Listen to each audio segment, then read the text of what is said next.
performed there last year, three of us in person.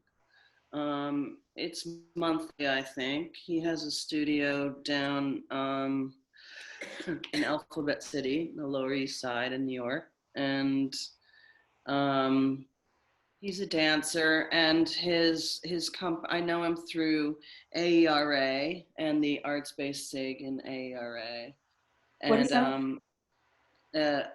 uh, the American Education Research Association. Okay. And so he's just a really lovely person, and he does do some education work, like do dance with primary students and do lots of cool projects. And he was for a really long time affiliated with Maxine Green and the Lincoln Center Institute, and still has some ties there. So there's multiple points of interest. But he's got I think it's monthly salon where mostly it's dance, but all kinds of performance. So he invited me and a dance friend and a theater friend, and we performed. Kelly and I did kind of spoken word performance of some of the data from my future fellowship study on creativity and space and bodies, from Hong Kong. And Peter danced with us, behind us, and at times. So we'd be performing, and then he would take us and do stuff, and it was cool.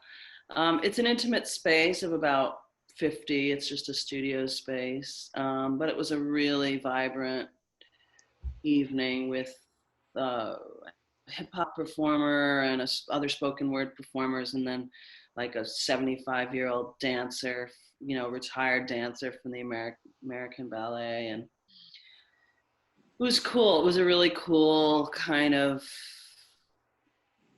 vibe, and he's interested in he's been interested like I did an interview with him, so for posting on his homepage, he's been interviewing lots of artists and practitioners around creativity and creative practice. So we just talked about creativity a lot, and in the time of COVID. And when I told him about the project, he was interested. So I think he's pretty open, but my guess is, like, I haven't talked to him yet about the specifics. I just told him we wanted to. But I think it would be good to have more of a sense of what we want, and then he'll say what he can do. But he's got like a couple of assistants who run everything for him. So he's, we were talking about all the funding cuts and nightmarish current situation in the States. And he was like, I'm so lucky I still have, funding. He's got significant funding, but he's a small arts organization, so it's a precarious time. But right now he's got these assistants who help do everything. So my sense is he'd be interested in the performative side of things. That's what he's interested in. And we could probably I could get Kelly Chan or somebody to cut it together, or Emmy, maybe you could.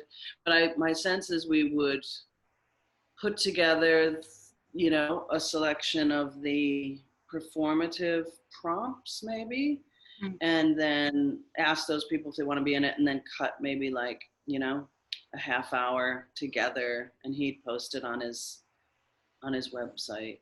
And he has a big community of, he has a good reach.